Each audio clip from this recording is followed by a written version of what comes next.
What's up, Epic 7? I'll tell you what, if you want to be endlessly amused, put Ilanov and Laika at your table and just enjoy the interaction of the animation where Laika falls asleep with a sheet of paper on her face and starts blowing it up in the air, and it just makes Ilanov bust out laughing. So anyway, but that's not what you're here to talk about, right? We're here to talk about the Book of Memories and what ones are worth it, because that's 900 skystones to unlock these things. Now, first things first, in order to get to the Book of Memories, you jump into the side story. You click on the Book of Memories tab, and the Book of Memories unlocks with these special keys, Milestone in Time. And you can use these to unlock a Book of Memories and activate the side story, so you can go through the side story, enjoy the story, and pick up the rewards. Now, unfortunately, these things cost 900 skystones to purchase just one of them. And there is a lot of side stories. It's thousands and thousands and thousands of skystones to get through all of these. So what ones are worth it? And is there any way to get these keys for free? Well, there is one free key that's available to you.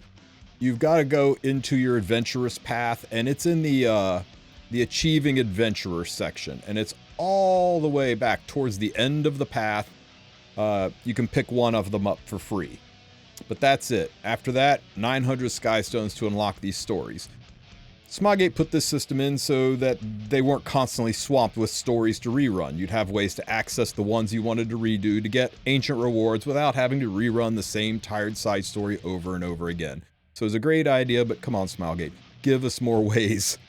Give us more ways to get these, because asking players to spend 10,000 plus skystones to do all of these stories, that's kind of a lot, don't you think? I think it's a lot. But which ones should you do? So today we're going to rank these on a tier list and discuss each one individually. So I've got my little tier list set up here so that we can discuss each one in turn and which stories are best for you to do. First is going to be the Bittersweet Dessert Festival. Now, if you do this story with Tamarin and Cerise on the front, you will get the Golden Cocoa Cookie artifact for free. And this gives you a whopping 2.5% crit chance, up to a maximum at plus 30 of 5% crit chance and effect resistance to your entire allies. That doesn't feel like it's worth 900 skystones to me. Now, one thing you do pick up is you will automatically get the Idolia pet. And it's a limited pet, and this is the only way to get the Idolia pet. She's kind of adorable, and if you really, really, really like this pet, if this piece of art, this aesthetic, because it's just that, it's just art, it's just aesthetic. If this really, really floats your boat and this is what you want as a pet, maybe the skystones are worth it to you. Other than that, it's just the story.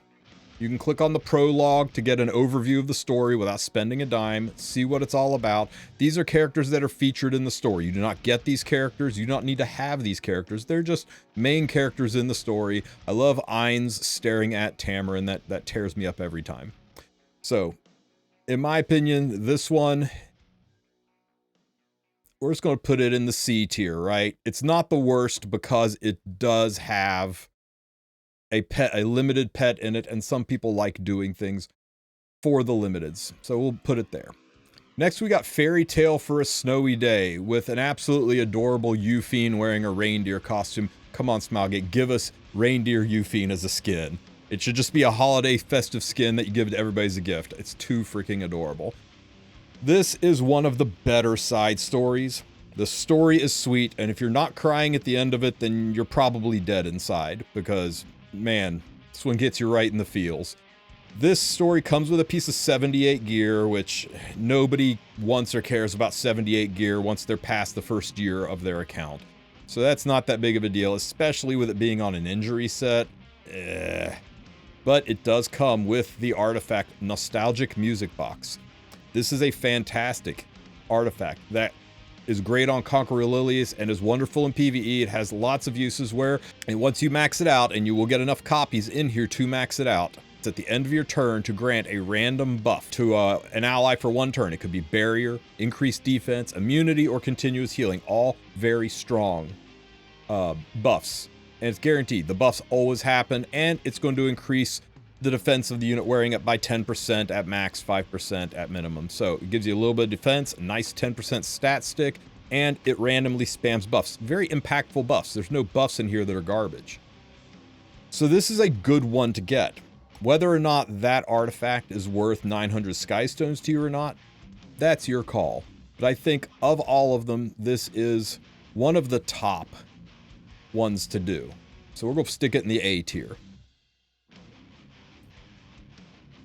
A single flame, engulfing full moon. The best thing about doing the side story is unlocking the music for it in the jukebox. It's got great music. It's one of my favorite background musics in Epic 7, and that's about it. You do get a nifty flame frame, which, you know, you can put on your account. Maybe it goes well with your rep hero, but, you know, that's about it. And you get blazing full moon trophy that when an enemy is defeated, it'll recover the health of all allies by 7%. Can only be activated once per turn. This is a nice way to passively heal your team, right? In PvE, you can slap this on a DPS unit and recover up to 14% of the health of all allies. That's Touch of Rekos level good, but it's only when you kill something. This can be a nice sustain artifact in some PvE, but really, you probably have better artifacts to use. You probably are packing a Soul Weaver when healing matters, so it's more of a win more artifact. I don't think you'll see it used as much, but it does have some potential. So, because of the music, and because of a somewhat useful artifact, I'm going to slap it in the B tier. You could take it or leave it. Order of the Sword, Lord of Summer. In here you get some 88 shoes, yay, and you get an artifact that will increase the crit chance of all allies by 5%. Artifacts that give you a stat for the entire team are really, really nice, and after attacking with a single attack deals a fixed 100 damage. Yeah, this isn't really helping you for anything, guys. Fixed 100 damage? They leave a 0 off Smilegate? What the heck? But anyway, it's a free artifact. Normally I would say this is a dog water tier side story for this, but over here you've got Summer Alexa. That's right. If you want to do the Alexa specialty change and turn her into Summer Alexa, this is the only way to do it. You have to do this side story, and that part of, if you go and look at her specialty change, part of the specialty change will say complete this side story. So, if you want your Summer Alexa, you got to do this one. Now, do you want your Summer Alexa? She's really, really good in Wyvern. She's got a really nice kit. It's the only way to access her as a unit. So we're going to slide that up. I'm going to slide it up to S tier, because Summer Alexa is a strong unit. Oh, I don't know. I think it's so hard to justify it. It's the only way to complete the specialty change. I'm going to put it up there. I think it's worth it to get your specialty change done if you want your Summer Alexa. Blood and Roses. Blood and Roses comes with the artifact, the Tower, which does 50 less damage per attack than Alexa's artifact. Oh my god, this is bad. And it also comes with Intern Beth, another limited pet. So if you really, really like the look of Intern Beth, you want to have a Halloween skin pet on your team, you want to pick up this unit. It's a battle pet, not a lobby pet. So remember, it's not going to be in your lobby. It's going to be on your battle screen. This is the only way to access it. Other than that, it's a nice story that goes into Melissa's background. It ties into the modern story where we talk about Cromwell and the other vampire lords. It's kind of a lead-in into Chapter 5, or I guess a prequel to Chapter 5. It's a nice story. If you want to watch the story, you can actually just go to YouTube and search Blood and Roses, Epic 7, and watch somebody else do the story. Instead of paying 900 skystones, really the only reason to do this is for the bat artifact. So much like the Bittersweet Festival, I'm slapping it down here, whereas the only reason to do this is if you really, really want that pet skin. 7 Sweethearts. 7 Sweethearts comes with the amazing artifact Temperance. After using a basic skill, which is a fancy way of saying your S1, after using a basic skill to grant a barrier equal to 5% of the caster's max health for 2 turns, a 2-turn barrier to the ally except for the caster with the lowest health. So this is a artifact that can go on anybody, and it's a really nice way to let your You know, let a unit who does a lot of S1s spam artificial healing onto the most hurt unit. We all thought this artifact would be used a lot more than it is, but it really just isn't. First of all, 10% of the caster's max health, even if you have 30k health unit. A 3000 HP barrier is nice, it can save some lives, but it is kind of a small barrier. You have to S1 to put the barrier up, and the units that are going to be using this are probably units with really high health like Soul Weavers and Knights, and it's hard to justify using this artifact as opposed to one of their better artifacts. So I don't think you'd chase this for the artifact. Maybe you chase it for Lucy. This is the only way to get the 3-star unit Lucy. And Lucy had a really interesting kid, and she was one of the first units who could put Restrict on the enemy team. And this will allow, especially since it is a 2-turn Restrict, this is lets you cheese Banshee 13 by putting Restrict on the Banshee and making it easier to one-shot. So she's featured in one of my Banshee videos. I'll link that in the description of the video. For people that are struggling with Banshee and they want to look at a way to use Lucy to cheese the Banshee to do one-shots, but I don't really think, especially with quick battling, that, you know, one-shotting Banshee is even that critical anymore. Just farm it with quick battles, and eventually when you get a strong enough team to one-shot it normally, you can build that. Unless you really like the look of Lucy and you want her on your team, or you really are desperate to farm Banshee even faster and you can't build a standard one-shot and you need this to bridge the gap between where you are now and being able to build a one-shot team, just can't justify doing it to pick up Lucy. But she does have units, and she is a unit that is locked behind a side story, so we'll put her up in the B tier. Doesn't quite have the A tier uses that a specialty change unit does, but she is nice. Nice pickup. Adventures in a Winter Wonderland. More 78 gear. Yay. And this comes with the artifact Guardian Star's Blessing. This actually is a decent artifact. Kind of like the artifact that spams barriers. This one spams healing. So when you use a basic skill, it'll heal the ally except for the caster who has the highest attack. So it doesn't heal your most hurt unit. It doesn't heal who needs it. It heals the unit with the highest attack. And it's only by 4% of their health, and that's a problem. Your highest attack units typically have pretty low health, right? So your 10k HP DPS unit is going to get 400 to 800 health per S1. It really is just kind of taking the edge off at an 8% heal at maximum.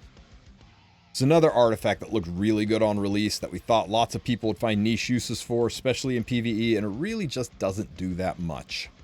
So other than the story being, you know, nice and sweet and holiday themed, I just can't justify using 900 skystones for this artifact unless you're just really into having a nice holiday themed story. So we're going to stick this down here in the C tier. It really doesn't have much use. Thieves Under a Full Moon. This is a really cool story that goes into the lore of Apocalypse Ravi. And that's something we don't get a lot of, is the lore on ML units outside of the Moonlight Theater. And that's it. It's a really cool story with more crappy 78 gear and an artifact that doesn't do much. 5% increase to defense and effect resistance. Nobody is going to use this, like, ever. It's a collector's item. So, yeah. Don't do this story. This is one of the worst stories out there. We're going to slide this down into the D tier because it literally has no use to you whatsoever. Holy Order of the Blue Cross and the Mysterious Island, also known as Hungry Dragon Explores a Cave with Nuns. That doesn't hook you on this, I don't know what will. This story is fantastic. It's a relatively long story, but it's a good one. And it comes with two very nice things. One, you get the artifact Super Duper Water Gun Shooter, which is one of the more important PvE artifacts for boosting the attack of your allies. Just by having this on your team, you immediately get 5% attack. Level 0, level 30, doesn't matter. 5% attack for everybody on your team can really help you push scores, and also it gives you an extra 5 to 10% effectiveness depending on how much you've leveled it. So if you want the extra effectiveness, you can level it. If you don't want the effectiveness, you're just down for the attack. Just having the artifact is worth it. And you'll pick up multiples of these so you can decide whether to keep a couple of copies or max level a copy for the effectiveness. That's completely your call. You get that automatically just by starting this quest. You also will get the pet Dapper Octo. And this isn't yet another limited pet. The only way to get this pet is to do this mission. So if you really like the look of Dapper Octo, you want him on your non-lobby teams. He is a combat pet. You want him on your non-lobby teams and you want to pick up a good artifact. Max value here. So it's a great story. It's a great artifact and it's a great pet all rolled into one. That's why I'm putting this in the S tier right beside Lord of Summer.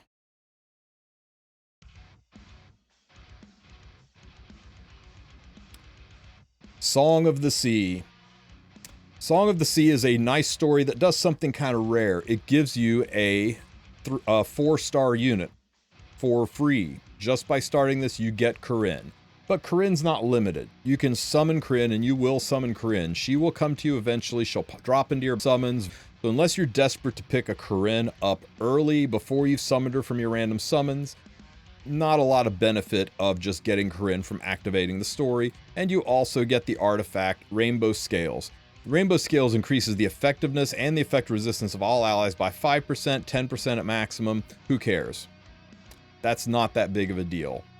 The story's loaded with mermaids. It's one of the first, it's the first summer event story we ever had. It's a nice story, but giving you a 4-star unit that you'll pull from normal summons versus and Rainbow Scale versus some of the other ones, there is negligible value to this. It's not as bad as Under the Light of the Full Moon, but it's still pretty bad. I'm going to slide it up into C tier because, hey, at least it gives you a unit, right? At least it gives you that. So the Roses May Bloom. This is Smogate's first attempt at a unique story-driven side story. There's almost no combat in this entire thing. It's a choose-your-own-adventure story quest with multiple endings. So if you really like those choose-your-own-adventure style books when you were a kid, or you just like the idea of a little bit of role play added to it, this is the story of you progressing through the event. You are casted as a main character in the event. People in the story engage with you, you engage back, you choose the outcomes, and you can get good outcomes or bad outcomes. It's a lot of reading. It's slow in places, but it is kind of fun in the way it interacts, and I applaud Smogate for doing something a little bit different with it. You will get a background pack that gives you the beautiful rose garden. You can put this background pack behind your units. You can set it as the background when you're fighting an RTA or when you make lobbies in RTA. So that's kind of nice, and it's the only way to get this background pack. And also it comes with Love Potion. This is like you ordered Shamadra Staff from Wish.com, right? And this is what they sent you. It does the same thing, right? It increases the effect of all healing received by allies by 5 to 10%, which is the same thing as Shamadra Staff, but Shamadra Staff does it better. And Shamadra Staff also gives you effect resistance, but hey, that's a 5-star artifact. This is a free 900 skystones, free 4-star artifact. You get it just for playing it. And unlike Shamadra Staff, which can only go on Soul Weavers, you can put this on anybody. Now be aware, it does not stack with Shamadra Staff. You can't double up on that. But this impacts all healing, not just Weavers casting spells, but Lifesteal.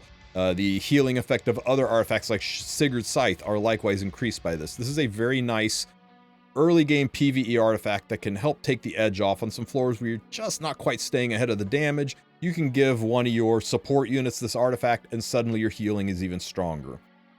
Pound for pound, though, it is not an earth-shattering artifact. It is a nice artifact. So because the story is unique, because it does come with a useful artifact, and it is the only way to access a background pack, I'm going to slide this up into the B tier. I just don't think the artifact's strong enough to warrant putting it in the A tier yet. But it is a good artifact to pick up if you're struggling early game. A Small Miracle, the very first holiday side story we got. This was the first Christmas side story. This goes into the background of Bloodblade Corinne. If you want to learn her story, how Corinne got the sword and became Bloodblade Corinne, it's in this side story. This has got a very unique set of rewards. And it makes sense. It was around Christmas time, so they were being extra generous with us. We get an artifact called the Card of Small Miracles. Now, COSM does the same thing as Squirt Gun does, except it doesn't just increase attack, it increases attack and defense.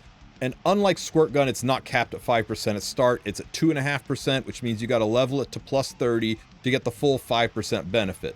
So at plus 30, this gives you 5% attack and 5% defense, whereas Water Shooter gave you 5% attack and 10% effectiveness. The nice thing about this is they stack. If you put this card on one unit and you put Water Gun on another unit, you will effectively give 10% attack to your entire team. So it says it does not stack with other artifacts of the same name. That just means you can't run multiple cards of Small Miracles. You can most certainly run Card of Small Miracles along with Water Gun and get a full 10% attack to your whole team. That's a very valuable artifact for pushing really high scores or getting certain jobs done in PvE. And the extra defense, 2.5 to 5% defense, is nothing to sneeze at either. And one thing this comes with that really kind of makes it worthwhile is you get skin tickets. I think to the tune of, I think you get 30 skin tickets. It's like half of a skin. I can't quite remember how many skin tickets you get, but you still get a pile of skin tickets doing this. And that is the only way to purchase skins. The only other way to get skin tickets in this game is wait for epic passes, or to whip out your wallet, swipe, and purchase them. And it'll take 2 full epic passes to get yourself a skin. So if you really like some of the skins in this game, this one is a worthwhile pickup just for the tickets to get your cosmetics and for an artifact that will be usable in other aspects of the game. Because of that, and because Bloodblade Corinne is so amazing, and I think more people would like to learn her lore and her story, I'm putting this up here in the A tier. I think the artifact is great. I think the skin tickets are great. It's a pretty good, worthwhile story, more so than anything below it. Reingar's Chaotic Full Moon Festival. Mother of God, this is the one to do. Now, Smogate's tried to give us other artifacts that boost crit chance to kind of lessen the importance of this one, but still, nothing compares to Midnight Bloom. You will be hard-pressed to find a guide out there that doesn't involve Midnight Bloom in it somewhere. This gives 8 to 16% crit chance to every single person on your team. That's like 64% crit chance spread out across your team. When you get this to plus 30, it's plus 16%, and you will get enough of these doing the mission just once to get this all maxed out. 16% crit chance, and it can go on any unit. It can go on Soul Weavers, it can go on Knights, it can go on Warriors, it can go on Mages. You can put this on any unit on your team, and every unit in the fight, including the one wearing it, gets 16% crit chance. Be a little wary of this, new players. It's a little bit of a translation issue, but when it says it increases of all allies, they mean your allies. You, the player. You, the player's allies. So every single person on the team is your ally, and that's why even the person wearing the artifact gets the bonus, gets the 16% crit chance. Okay, it's not the wearer of the artifact's allies, it's you, the player's allies, everybody on the team. I wish they just changed it to say of everyone on the team, but there you go. This one is so catastrophically important that even though the story is a little kind of mid compared to the rest of the stories, if I had a place to put this that was above the S tier, I would put it. For right now, we're just going to put it at the very front of the S tier. In fact, you could move everything else down a tier. This is the one you should get. That free milestone in time that you get, just immediately dump it into this and pick up your Midnight Bloom. It'll make everything in the game easier to accomplish. You'll be glad you have it from now through the very, very end game. Even currently, 6 years later, this is still on my Cleave team that I use in Arena. The Shadow of Ravenwing Manor. This is a pretty cool story that features a lot of Luna lore. You can see her standing up here on the roof of the haunted house. If you're looking for a good spooky month story, this is a good one to pick up. Now, Ravenwing Manor has 2 really nice things in it. One, it has the artifact Chatty. And Chatty is probably best in slot for Sylvan Sage Vivian. So if doing your ML summons, Sylvan Sage Vivian drops into your lap, suddenly this has much higher value. It's really not used on any other unit in the game, except for maybe Roy Mustang, and he's limited. So I think it's worth doing to pick this artifact up if you have Sylvan Sage Vivian. If you don't have Sylvan Sage Vivian, this isn't that big of a deal. Maybe you should just pass on it. Now, another thing you can get from this is you get the unit Cirilla. Now, I'm sure you can think of several, at least 2 really big reasons to pick up Cirilla. All I know is that every man wants a woman to trust her the way Cirilla is trusting that bra strap. Mother of God, what's that thing made of?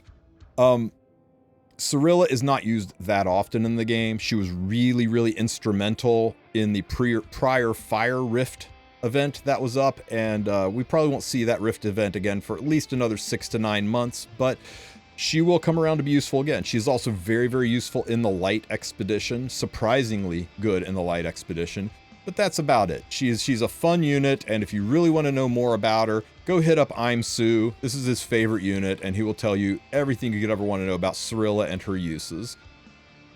Because of the usefulness of this artifact being limited to just Sylvan Sage Vivian and the usefulnesses of Cirilla being somewhat limited in the game right now, I'm going to put this right up here in the A tier. It's a good solid unit and a good solid artifact. It does have uses in the game, but it certainly is not S tier.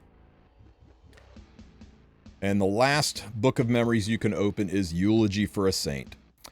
Eulogy for a Saint is a 2018 side story. This is ancient history, and this tells the story that happened right before you started the game.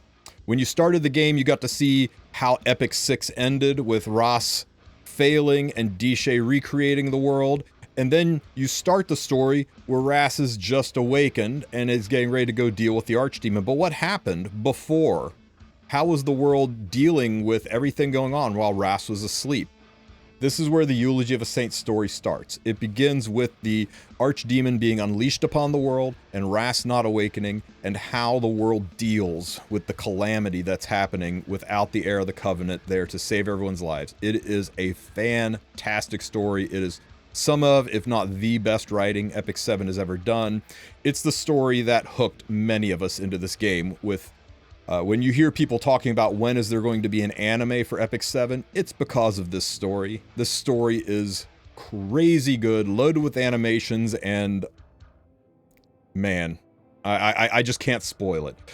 When you do this story, you get a Resolute Soldier series, which increases the defense and effectiveness of all allies by 10%. This is not a good artifact. It's not one you will ever use anywhere. It's incredibly dated, 2018, remember, and it's mostly a collector's item. And it comes with the unit Bosk. Now, Bosk was advertised as a Wyvern Knight. He was a really, really good Wyvern 13 Knight. A lot of people did this story just to get Bosk to frontline and survive the Wyvern, but Crozet got buffs, and Ice Crozet is just a better knight if you want to tank the Wyvern than Bosk. Bosk really doesn't have any use in the game whatsoever other than a collector's item.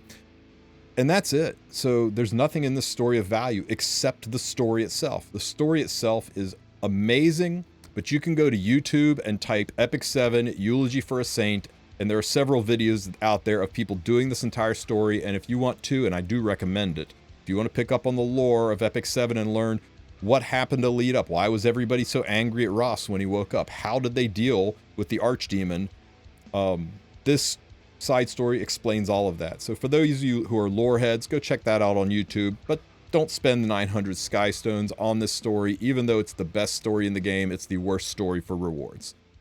So there you go. Now, how many of these are worth 900 skystones? This one is definitely worth it. The rest, not so much, but they will have different values too as you go on. If you want to complete that specialty change, if you want to pick up the